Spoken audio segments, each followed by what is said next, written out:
안녕하세요. 저는 하나뿐인 아들과 살아가고 있는 40대 중반의 여자입니다. 항상 사연들을 즐겨 들으며 웃기도 하고 마음이 아파 눈물 짓기도 하고 제 사연 같아서 멍하게 예전의 제 모습을 떠올리기도 한답니다.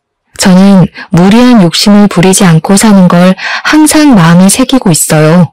한때는 저와 가장 가까웠던 사람이 욕심으로 인해 어떻게 변해가고 망가졌는지 두 눈으로 똑똑히 보았기 때문이죠. 저와 비슷한 상황에 계신 분들이 있다면 도움이 되었으면 하는 마음으로 친한 친구에게도 말하지 못했던 제 사연을 용기 내어 한번 털어놓아 볼게요. 저는 대학 시절에 만난 동갑내기 친구와 10년이라는 긴 연애를 했답니다. 20대 중반 철없을 때의 모습부터 서로 다 지켜보고 서로에 대해서는 많은 부분을 안다고 생각했었죠. 남자친구도 저에게 참 헌신적으로 잘해주었고 이만한 성품과 다정함을 가진 남자는 드물 거라고 늘 생각해왔답니다. 우리 둘 다에게 첫 연애여서 서툰 구석도 참 많았지만 남자친구가 저를 배려하는 모습이 눈에 보였기 때문에 그토록 긴 시간을 연애하며 그 사람만 바라볼 수 있었겠죠. 대학을 졸업하고 제가 먼저 그래도 이름을 알아주는 기업에 취직을 하게 되었고 남자친구는 1년 늦게 취직을 하게 되었어요. 사실 저보다 연봉이 더 낮고 회사 생활도 만족스럽지 않았던지 그만두고 싶다는 말을 자주 하더라고요. 그러다가 회계사 시험 보고 싶다고 조심스럽게 말을 꺼내더라고요. 워낙 어려운 시험이라 준비하는 것만 해도 3, 4년은 잡아야 하고 한 번에 붙는다는 보장도 없으니까 제가 원하면 헤어져도 할 말 없다고 말이죠. 저도 곧 30이 되니까 불안한 마음이 있었지만 남자친구를 믿어보기로 하고 내가 열심히 뒷바라지 해줄 테니 한번 해보라고 허락해줬네요. 그렇게 남자친구는 6년이나 수험생으로 지냈고 저는 직장을 다니며 일주일에 한 번 보는 데이트 비용이며 소소한 선물들에 매달 용돈까지 내주었어요. 매주 엄마가 남자친구를 위해 반찬도 만들어줘서 날라다 주기 바빴고요. 말이 6년이지 남자친구가 시험에 떨어질 때마다 너무 힘들었답니다. 공부에만 전념해야 하는데 나 때문에 집중을 덜해서 자꾸 떨어지는 게 아닐까 하는 생각이 들 때도 있었고 저도 나이가 점점 들어가는데 이렇게 남자친구만 믿고 있어도 되는지 고민도 많이 했었죠. 하지만 남자친구가 더 힘들 걸 알기에 묵묵히 기다려줄 수밖에 없었고 결국 합격을 했을 때 정말 기뻤답니다. 남자친구는 다 제 덕이라면서 이제 취직하면 바로 결혼을 하자고 말하더라고요. 남자친구 부모님도 자주 배웠었는데 제 공이 크다면서 이제 고생 끝이니 결혼해서 행복하라고 덕담을 해주시며 흔쾌히 허락해 주셨죠. 그렇게 일사천리로 양가 부모님의 축복을 받으며 결혼을 했답니다. 신혼 1년 동안은 제 인생에서 가장 행복한 시절이었어요. 남편도 회계사 사무실에 빠르게 취직이 되어 열심히 일을 배우며 기반을 닦았고 예전 회사에 다닐 때보다 월급도 많이 올라 안정적인 생활을 할 수 있었답니다. 남편은 일이 많은지 야근을 하는 날이 늘어났고 저도 출근하느라 힘들었지만 남편을 위해 아침도 꼭 따뜻한 밥과 국을 새로 해서 차려주려고 노력했죠. 남편의 건강을 위해서 저녁에도 퇴근하자마자 장 보고 요리해서 무조건 고기가 들어간 팔첩 반상은 늘 준비했어요. 저는 30대 중반의 나이여서 임신이 어려울까봐 걱정을 했었는데 정말 감사하게도 금방 아이를 갖게 되었네요. 시부모님은 제가 복덩이라면서 저를 많이 예뻐해 주셨죠. 몸이 점점 무거워져 오고 남편이 그동안 고생했으니 이제부터 일을 그만두고 편하게 지내라고 말을 해주더라고요. 그렇게 저는 전업주부로 지내게 되었고 태교도 열심히 하면서 행복한 날들만 계속될 줄 알았답니다. 남편이 밤늦게 오는 날이 더욱 잦아지면서 저는 하루 종일 혼자 집에만 있으니 점점 외로워지더라고요. 호르몬 때문인지 감정도 들쑥날쑥한데 집에 돌아온 남편이 반가워서 옆에서 몇 마디 하면 피곤하다고 막 짜증을 내고 자버리는 날이 많아졌죠. 남편이 새로운 회사에 적응하기도 힘들고 일도 힘드니 그럴 수 있겠다고 머리로는 이해를 하지만 너무 서러워서 혼자 화장실에 들어가 몰래 울곤 했답니다.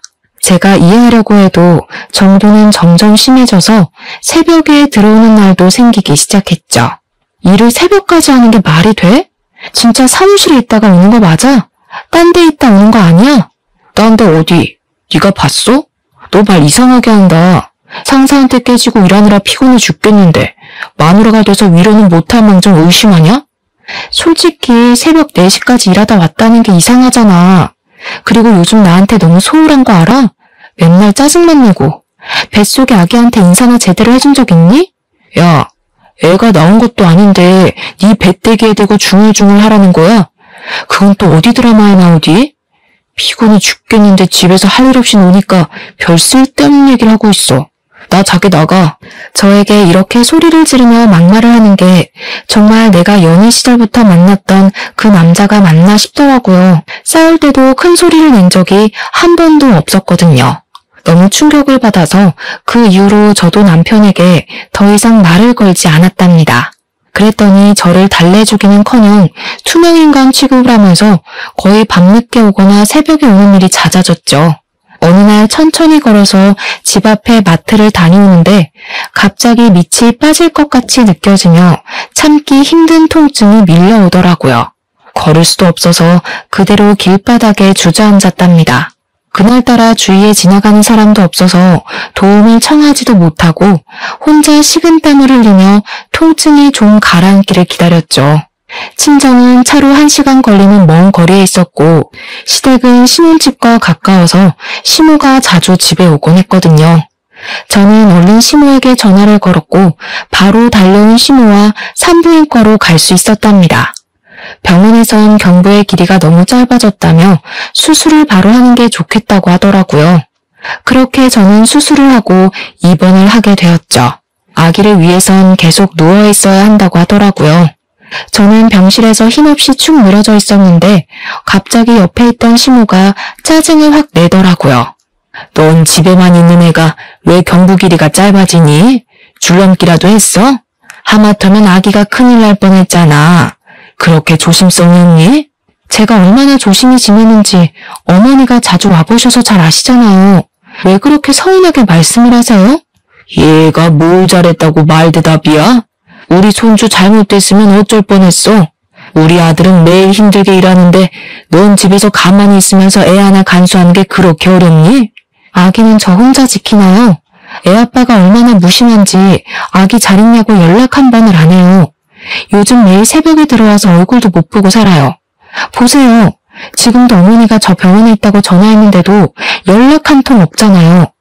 내 앞에서도 이렇게 남편 흉을 보는데 지 부모 앞에서는 어쩔까 몰라. 너 그렇게 안 봤는데 아주 앙칼지다. 남편이 일하느라 연락 못하는 건 당연한 거고 늦게 들어오면 힘들겠다고 걱정을 해줘야지. 너는 끝까지 네 생각뿐이야? 더 이상 대화를 해봤자 속만 더 상할 것 같아서 저는 눈을 감아버렸어요. 시모는 씩씩대더니 문을 쾅 닫고 가버리더라고요. 저는 서러움이 몰려와서 감은 눈에서 쉴 새 없이 눈물이 흘러내렸답니다. 남편은 제가 이틀 동안 입원해 있는데도 찾아오기는커녕 연락도 하지 않았어요.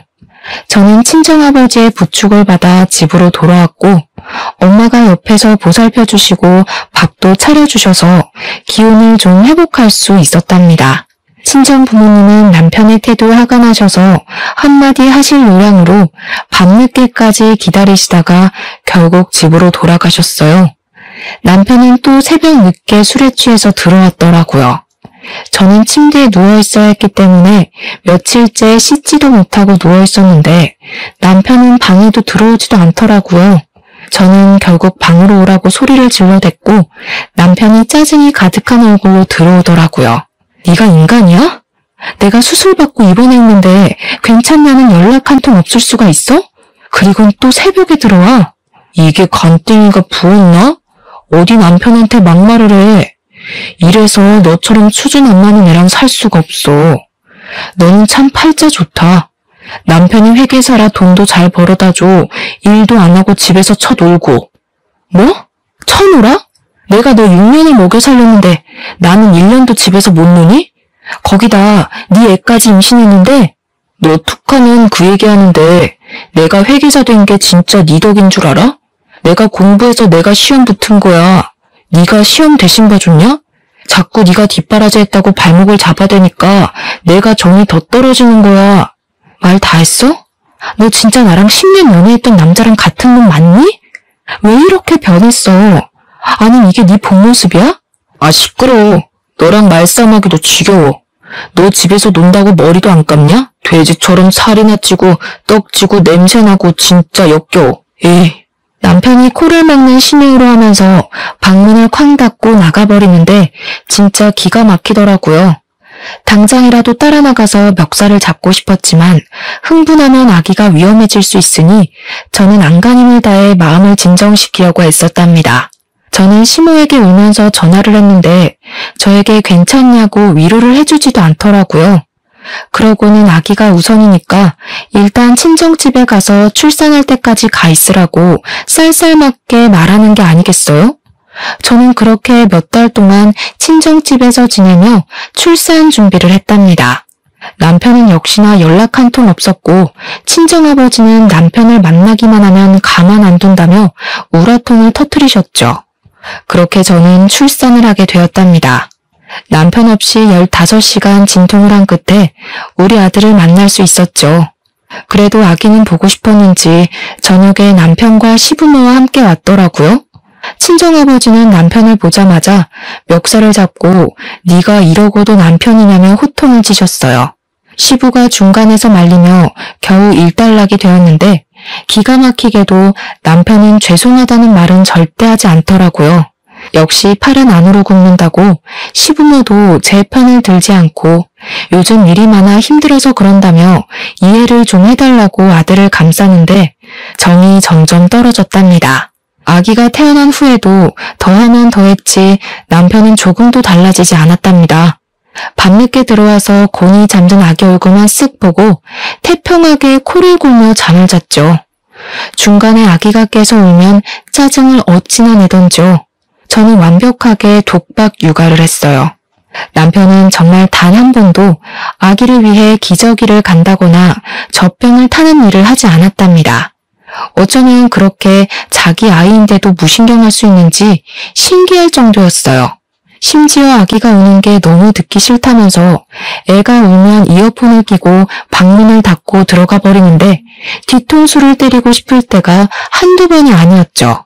저는 하루 종일 아기와 둘이 지지고 볶느라 점점 좀비처럼 지쳐갔고 우울증까지 걸릴 정도로 상태가 심각해져만 갔답니다. 다른 남편들은 다른 일은 안 해도 쓰레기만큼은 버려준다는데 저에겐 당연히 먼 나라 이야기였죠. 아기를 두고 나갈 수가 없어서 쓰레기 봉투가 현관 앞에 가득 쌓여있을 때가 많았어요. 냄새가 나서 버릴 수밖에 없을 때 아기가 잠든 틈을 타서 얼른 갔다 오곤 했답니다. 그날도 쓰레기 봉투를 들고 나가는데 주차장에 남편의 차가 딱 서는 게 보이더라고요.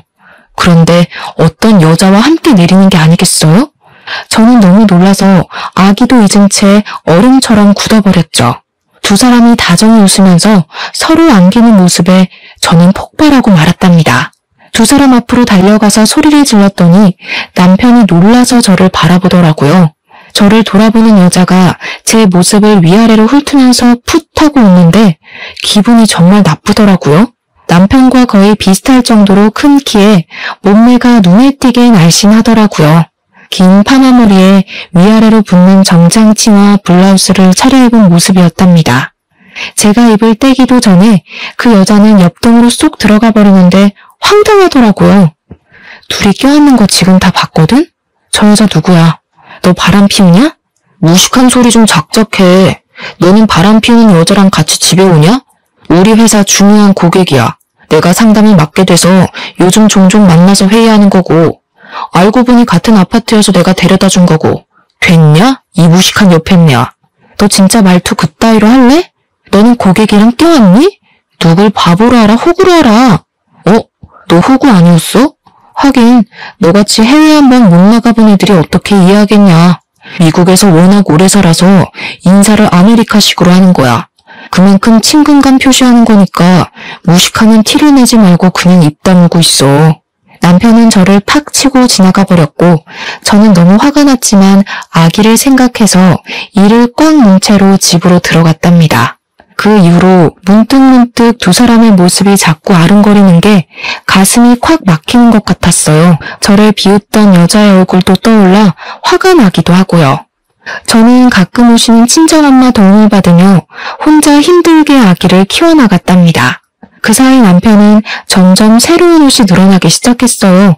옷을 세탁하려고 보면 못 보던 명품 셔츠들이 계속 나오고 명품 가방도 여러 개로 늘어나 있고요. 심지어 손목엔 값이 꽤 나가는 명품 시계까지 차고 있더라고요. 어디서 났냐고 물어보면 이렇게 하고 다녀야 더 수준 높은 고객을 만날 수 있는 거라면서 다 사회생활 하는 거니까 신경 끄라고만 대꾸했죠. 남편이 얼마나 잘 꾸미고 다니는지 10년 전에 연애하기 전보다 어려 보이더라고요. 저는 머리도 못 감고 티셔츠는 며칠째 같은 걸 입고 살고 있는데 말이죠. 그렇게 뭘 끊임없이 사다 나르면서도 아기 손수건 한 장 안 사오는데 진짜 학을 댔답니다. 아기가 태어난 후로는 남편은 집에선 밥 안 먹은 지도 오래돼서 저는 혼자 먹을 국만 한 솥 끓여놓고 매일 국에 밥만 말아 먹으며 지냈는데요. 남편은 밖에서 매일 뭘 먹고 다니는지 얼굴에 윤기가 반지르르 해서 다니는데 어찌나 꼴 보기가 싫었는지 모른답니다. 어느 날은 차 키가 바뀌어 있길래 설마 하고 물어보니 차도 아주 비싼 외제차로 바꿨더라고요. 이 모든 일을 저에겐 한마디도 하지 않고 버리는데 매달 주는 생활비도 점점 적게 주기 시작하더라고요. 저는 말하기가 치사해서 웬만한 아기용품은 제가 모아둔 돈에서 사고는 했답니다. 어느 날 오랜만에 시모가 전화를 해서는 반찬을 좀 했다고 주러 온다고 하더라고요. 시모가 오겠다는 시간이 지나도 연락이 없어서 저는 시모를 기다릴 겸 아기와 산책도 할 겸 유모차를 끌고 단지 앞을 한 바퀴 돌고 있었어요. 거의 집 앞에 다 왔을 때 시모가 옆동에서 나오는 걸 보게 되었죠. 어머니, 왜 거기서 나오세요? 오랜만에 오셔서 헷갈리셨어요. 거기는 옆동이에요. 아니 여기에 내 친구가 살아서 잠깐 수다 좀 떤다는 게. 근데 너는 왜 나와 있니? 어머니 기다리면서 아기랑 한 바퀴 돌았어요. 너무 집에만 있어서 바람 좀 쐬고 싶어서요. 근데 반찬 가지고 오신다면서 빈손이시네요? 시모는 깜짝 놀라면서 다시 옆동으로 들어가셨죠. 저는 현관 앞에 서서 바라보다가 엘리베이터가 12층에 서는 것을 보았답니다. 그러자 시모가 묵직한 쇼핑백을 들고 내려왔더라고요. 그렇게 집으로 함께 들어온 시모는 집안을 샅샅이 훑기 시작하더라고요. 저는 영문을 몰라 그냥 지켜보고만 있었답니다. 여기 먼지 좀 봐라. 너는 집에 하루 종일 있으면서 청소도 안 하니? 식탁에 이거 국 말라붙은 자국하며 집이 아주 돼지우리가 따로 없네. 아기 입으로 먼지 다 들어간다는 생각도 안 해? 저 혼자 아기 보느라 밥 먹을 시간도 없어요. 잠수정이 심해서 계속 안고 있어야 되고요. 청소할 시간이 어디 있겠어요.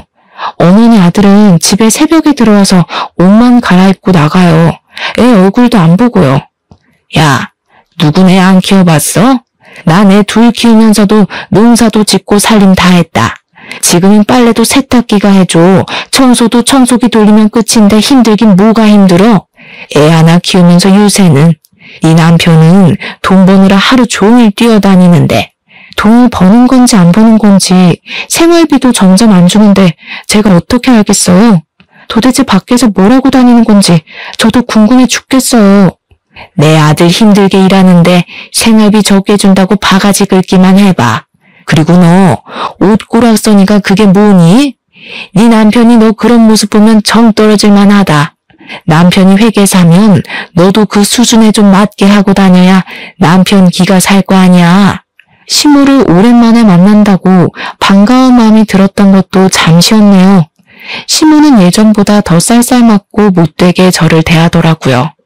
저는 남편보다 더 변해버린 시모의 태도에 더욱 상처를 많이 받았답니다. 그 이후로 남편은 더 이상해지기 시작했어요. 어느 날은 치킨까지 사들고 와서 아기 키우는데 고생이 많다는 말까지 하면서 기분이 좋아 보이더니 또 어느 날은 평소와 다르게 일찍 들어와서 애 우는 소리 때문에 미치겠다는 둥 짜증난다면서 아기 욕조를 발로 차버리는 날도 있었죠. 어느 날은 눈도 벌겋게 충혈되고 다크서클이 심한 얼굴로 저에게 대뜸 돈을 요구하는 게 아니겠어요? 이번 달 생활비 준 거 있지? 그거 남은 거 있으면 다시 보내봐. 아니다. 모아놓은 돈 좀 없어? 참나. 누가 들으면 생활비를 500원 줬는지 알겠네. 꼴랑 100만 원 줘놓고는 그걸 다시 달라고? 이미 다 쓰고 돈 없어서 친정 엄마한테 빌려 쓰고 있어, 이 화상아. 집구석에 처박혀 있으면서 벌써 그 돈을 다 썼어? 나 없을 때 맨날 뭔 짓을 하냐? 그럼 장모님이 빌려준 돈이라도 줘봐. 지금 당장 급해서 그래. 너 도대체 월급을 얼마나 받아? 너는 지금껏 나한테 월급도 제대로 말해준 적이 없어. 그 돈 다 어디다 쓰고 나한테 돈을 달라고 할 수가 있어?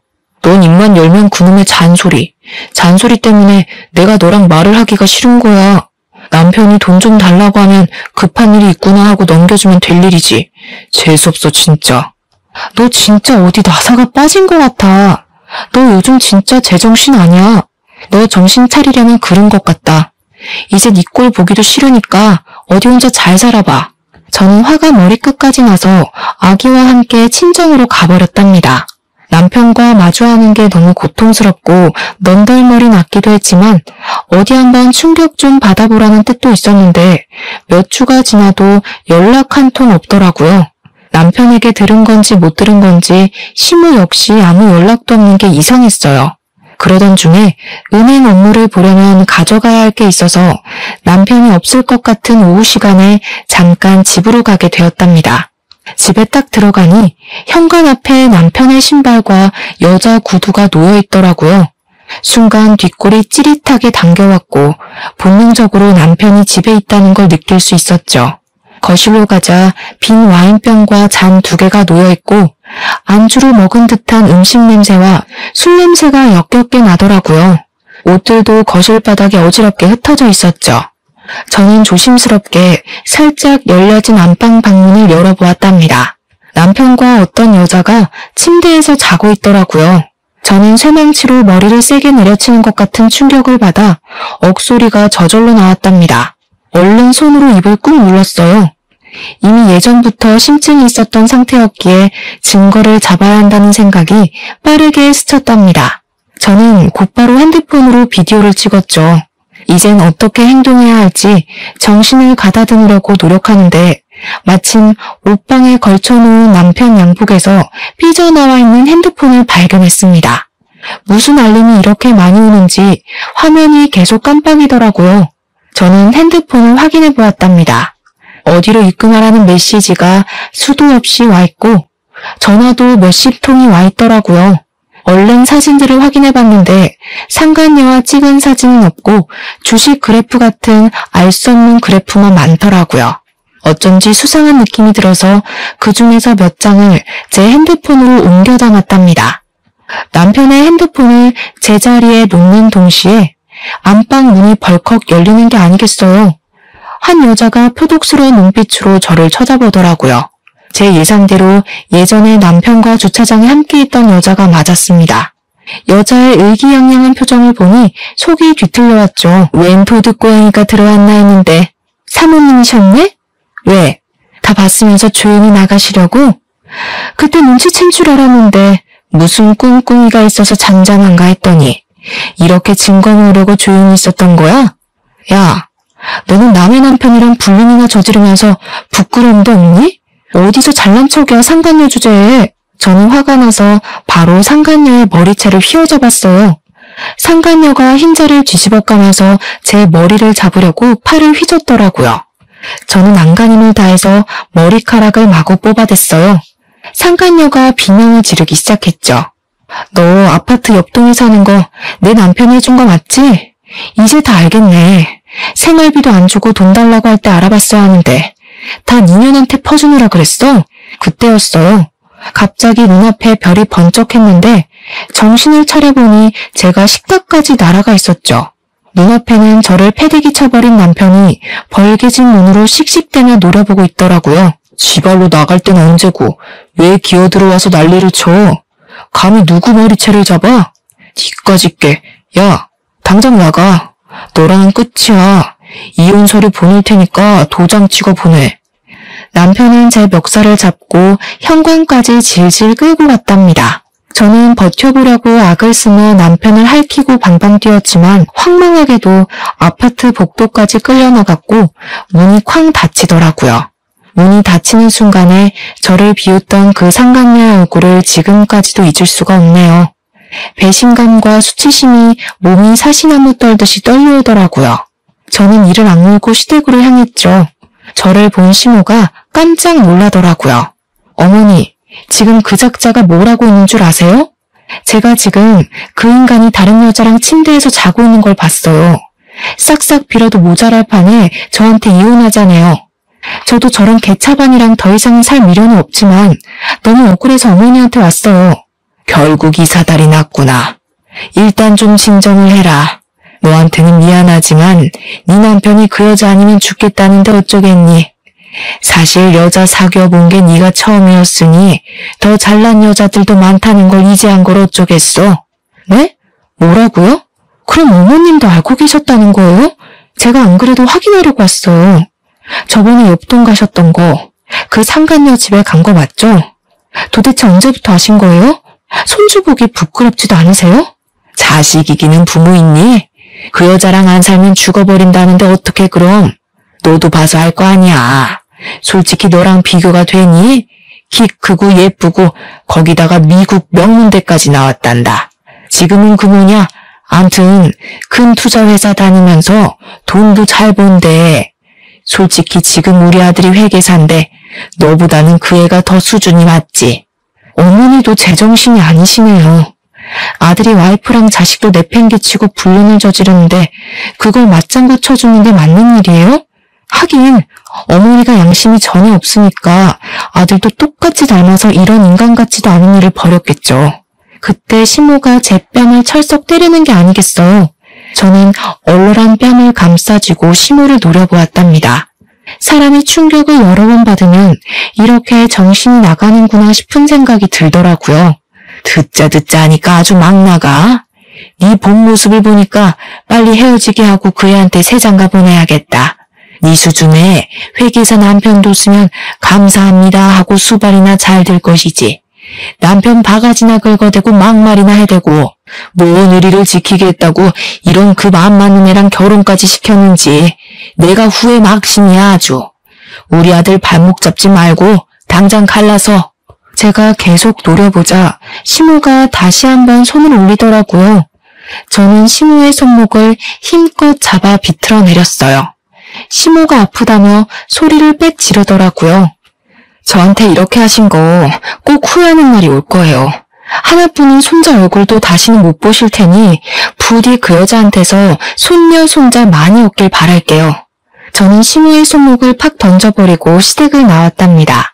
울지 않으려고 이를 악물었지만 어느새 눈물이 줄줄 흐르고 있더라고요.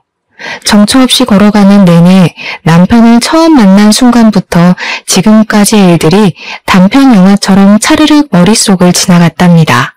이런 결말을 맞이하려고 그렇게 아낌없이 사랑했나 싶은 마음에 나 자신이 정말 바보 같을 뿐이었죠.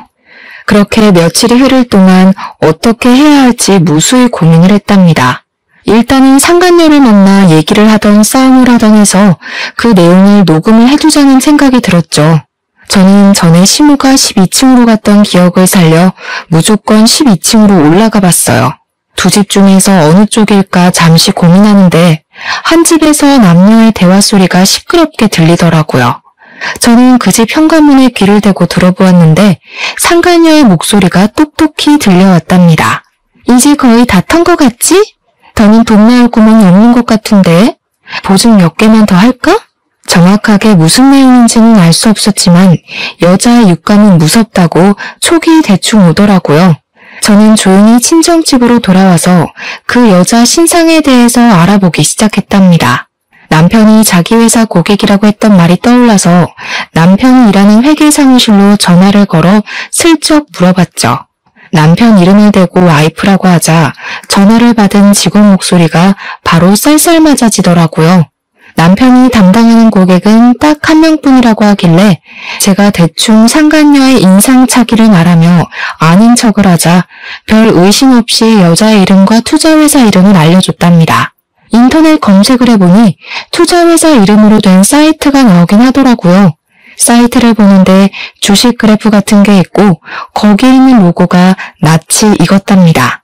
혹시나 하고 남편의 핸드폰에서 옮겨온 사진을 보니 같은 로고였고 그 로고 이름으로 투자 앱이 있는 걸 알게 되었죠. 무슨 앱인지 정보를 찾아보니 놀랍게도 사설 도박 사이트였어요. 주식 투자를 가장했지만 사실은 도박이었고 남편은 여기에 빠져있는 걸로 보였죠. 불륜에 이어 도박까지 하다니 남편을 떠나 아이 아빠의 자격이 전혀 없는 사람이고 이런 아빠는 없는 편이 나은 것은 확실했죠. 순간 친가 쪽 사촌 오빠가 경찰이었기 때문에 가족들에게 문제가 생기면 종종 도움을 받았던 게 기억이 나더라고요. 저는 오빠에게 전화를 걸어서 투자회사 이름을 비롯해서 도박 앱, 상간녀 이름 등의 정보를 알려주고 수사를 해보면 좋을 것 같다고 말을 해두었답니다. 남편은 메일을 전화해서 이혼을 요구하더라고요. 저는 합의해주는 대신 살고 있는 아파트를 내 명의로 바꾸고 아기 양육비를 매달 줄지 안 줄지 불안하니까 일시불로 달라고 못 박았죠. 상간녀와 얼마나 살고 싶으면 바로 좋다고 하더라고요. 시부모도 얼마나 이혼하기를 바랬던지 시부모 집을 담보로 대출을 받아서 제가 말한 양육비를 일시불로 입금했답니다. 저는 그렇게 남편과 합의 이혼 서류를 제출하고 3개월의 숙려 기간을 기다려야 했는데요. 드디어 이혼 확정이 되었다고 연락이 왔고 마지막으로 남편을 법원에서 만나게 되었답니다. 오랜만에 만난 남편은 얼굴은 여전히 피곤해 절고 눈은 벌겋더라고요. 드디어 이혼해서 기분 좋겠네? 아직도 상간녀랑은 잘 지내고? 이제 남남인데 신경 끄셔. 아무튼 좋았던 때도 있었는데 유감이고 우리 수준이 너무 달라져서 더는 같이 갈 수 없는 거니까 이해해라. 아기 잘 키우고. 개소리 그만 짓거리고 네 아기 아니니까 너나 신경 꺼. 잠깐 중요한 메시지가 왔네. 어머, 넌 아직 소식 못 들었어? 네 애인 경찰한테 잡혀갔다는데? 전 남편은 영문을 모르는 눈으로 저를 바라보더라고요. 그 꼴을 보니 웃음이 저절로 나서 그 앞에서 깔깔 웃어버렸네요. 전 남편은 저를 미친 사람 보듯 하다가 계속 상간녀에게 전화를 걸더라고요. 경찰서에 있다니까 전화를 받겠니? 너처럼 무식한 게 회계사라고 꼴값 할 때부터 알아봤지. 네 사무실에서 너 꼴통으로 유명하다며? 이런 걸 남편이라고 산 내가 불쌍하다. 그 여자 걱정하지 말고 그 여자한테 맡긴 네 돈이나 걱정해. 그 여자가 돈 불려준다고 돈 가져갔지? 그걸 네가 어떻게 알아? 내 돈 걱정하라니 그게 무슨 말이야? 네가 한다는 그 투자 앱이 도박 사이트랑 똑같다는 거 눈치도 못 챘냐? 그게 진짜 투자면 넌 왜 밤새 가면서 홀짝 도박을 하고 있는데? 그 여자가 도박업체 운영하는 대단하신 분이란다. 너처럼 갓 전문직 돼서 정신 못 차리는 바보들한테 상담한다고 접근해서 투자 권유하는 척하면서 도박판으로 끌어들이는 거란다. 너 개털됐어. 어떡하니? 이 거지 같은 게 무슨 말도 안 되는 소리를 하고 있어. 그런 말도 안 되는 얘기 짓거리면서 그렇게 나를 붙잡고 싶냐? 내가 투자한 돈이 자그마치 5억이야. 어제만 해도 내가 10억으로 불어난 걸 확인했는데 재수없게 그딴 소리를 해? 전 남편은 얼굴이 백지장처럼 하얘져서 저한테 바락바락 악을 쓰더라고요. 저는 전 남편을 비웃으며 차근차근 말을 이어나갔죠. 그 10억이 은행에 들어있는 거 아니잖아. 네 애인 투자 회사에서 보여주는 잔고잖아. 그 정도 조작은 나도 하겠다. 아 맞다. 네가 내준 아파트 보증금도 이미 다 털어먹었단다. 남편은 손을 부들부들 떨면서 털썩 주저앉아 버리더라고요. 아, 그리고 회사에서 연락 안 왔어? 너 계약 해지됐을 텐데. 여러모로 잘 해결해봐. 저는 입을 벌리고 멍하게 앉아있는 남편을 미련 없이 등지고 돌아섰답니다. 상간녀가 남편이 이혼을 한다는 걸 알고 그 전에 아파트 보증금까지 정리해서 아파트를 나가려고 할 때 경찰이 급습해서 체포를 하게 된 것이었는데요. 제가 상간녀의 거주지를 이미 경찰에게 알려줬기 때문에 쉽게 잡을 수 있었던 거였죠. 거기다 이미 3개월 전부터 제가 준 정보를 바탕으로 수사를 시작했기에 그 도박 사이트에서 피해를 입은 수많은 피해자들을 찾을 수 있었고 증거도 넘쳐났다고 하더라고요. 경찰인 사촌오빠 말로는 상간녀가 이미 사기 혐의로 전과가 있는 데다가 이번엔 규모가 큰 도박과 사기 혐의로 체포된 거라 형량이 높을 거라고 기팀해 주었답니다. 사실 저는 이혼 확정 받을 날만을 기다리고 있었거든요. 법원에 가는 날이 정해지자 그 전날에 전 남편의 회사 대표에서 전 남편이 고객과 사적으로 관계를 맺고 도박까지 했다는 증거들을 메일로 보냈답니다. 처음에 고용계약서를 작성할 때 도박을 비롯한 위법 행위를 할 경우에는 계약 해지된다는 내용이 있다는 걸 알고 있었거든요. 제 생각대로 며칠 후에 남편이 회사에서 잘렸다는 소식을 들을 수 있었답니다. 저는 아기와 친정집에서 친정 부모님과 함께 지내면서 점차 안정을 찾아갔죠. 정신없이 육아를 하느라 어느새 1년이 훌쩍 지나가 버렸는데요. 어느 날 저녁에 일을 보고 친정집 아파트로 돌아오는데 현관 앞에서 쪼그리고 있는 사람 모습이 보이더라고요. 술에 취한 사람인 것 같아 슬쩍 피해서 집에 들어가려는데 얼굴을 보니 전 남편인 거예요. 1년 사이에 완전히 다른 사람이 되어 있었는데 옷도 안 빨아입었는지 더럽고 행색이 초라하더라고요. 술을 먹었는지 야윈 얼굴이 보기 싫게 벌개져 있었답니다. 그동안 잘 지냈지? 내가 우리 아기 볼 면목이 없어서 맨날 이 앞에서만 기웃거리다가 오늘 용기 내서 찾아왔다. 우리 아들 얼굴 한 번만 보면 안 될까? 누가 네 아들이야? 이혼할 때는 친권도 옳다구나 하고 냅다 버린 게 누군데? 여기가 어디라고 술을 처먹고 와? 너 내가 아직도 우습니? 전 남편은 갑자기 무릎을 꿇더니 제 다리를 잡고 늘어지는 게 아니겠어요? 저는 다리를 팍 쳐냈지만 끈질기게 바지를 잡고 늘어졌답니다. 이거 안 나? 당장 꺼져. 또 한 번 찾아오면 경찰 신고로 안 끝날 줄 알아. 이거 놓으라고. 내가 그년한테 홀려서 미쳤었나 봐. 나 돈도 다 잃고 업계 소문 다 나서 취직도 안 돼. 우리 부모님도 나 때문에 사고 당하셔서 병원비 되느라 아파트도 날렸어. 나 살려줄 사람은 너밖에 없어. 나 한 번만 용서해주라. 우리 다시 합쳐서 아기랑 행복하게 살자. 우리 아들 아빠 없는 애로 키울 셈이야. 들어보니 전 남편은 상간녀가 사기를 쳤고 결국 감옥에 갔다는 걸 믿을 수가 없어서 사방팔방으로 알아봤다고 해요. 10억이 들었다는 장고 역시 거짓이었고 심지어 상간녀가 체포되기 며칠 전에는 상간녀의 소개로 대부업체에서까지 억대의 돈을 빌려 그대로 그 여자 손에 넘겨주었답니다. 거의 7억이나 되는 돈을 날린 셈이더라고요. 상간녀가 진짜 자기와 특별한 관계라고 끝까지 믿었었는지 감옥에 거의 매일을 가서 만나보려고 했지만 상간녀가 면회를 거절한 건 당연했죠. 전 남편 말고도 피해자가 줄줄이 나왔지만 이미 상간녀는 돈을 다 빼돌리고 감옥에 간 거라 돈을 돌려받긴 힘들었답니다. 거기다 전 남편은 직장까지 잘려서 돈 나올 구멍이 없자 매일 술을 먹었는데 어느 날은 술 먹고 길바닥에서 자다가 조폭한테 잘못 걸려서 심하게 폭행을 당하게 되었다고 해요.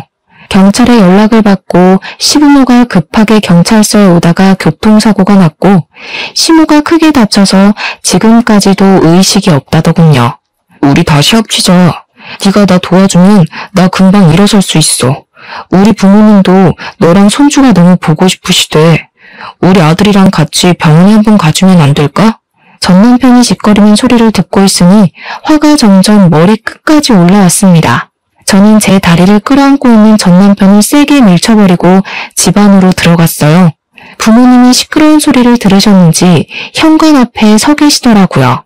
저는 엄마에게 얼른 아기랑 방으로 들어가라고 하고는 걸레 빠는 양동이에 변기물을 냅다 퍼다 담았답니다. 그걸 보신 아버지가 어느새 얼음을 양동이에 쏟아 부으시더라고요. 제가 문을 벌컥 열자 고개를 푹 숙이고 있던 전 남편이 재빨리 고개를 들더라고요. 그 눈에 일말의 희망이 반짝하는 걸 보니 아주 꼴사나웠죠. 저는 냅다 양동이물을 전 남편에게 들이부었답니다. 내가 인생에서 제일 후회하는 일이 뭐 같지도 않은 너 뒷바라지하고 밥상 차려바친 거야. 뭐? 우리 아들? 기저귀 갈아주는 건 바라지도 않았다. 네가 여자한테 미쳐서 아들 얼굴 제대로 본 적이나 있냐? 한 번 안아본 적도 없는 게 어디서 우리 아들이래? 내 인생에 다시는 나타나지 마. 여보, 제발 예중을 생각해서 우리 아들 얼굴이라도 보여줘. 그럼 나 염치 없지만 5만 원만 좀 빌려주면 안 될까? 엄마 병원에 가야 되는데 차비가 없어서. 그때 친정아버지가 나오셔서 전 남편 멱살을 잡고 흔드시며 거지 새끼가 어디서 돈을 구걸하냐며 당장 꺼지라고 호통을 치셨답니다.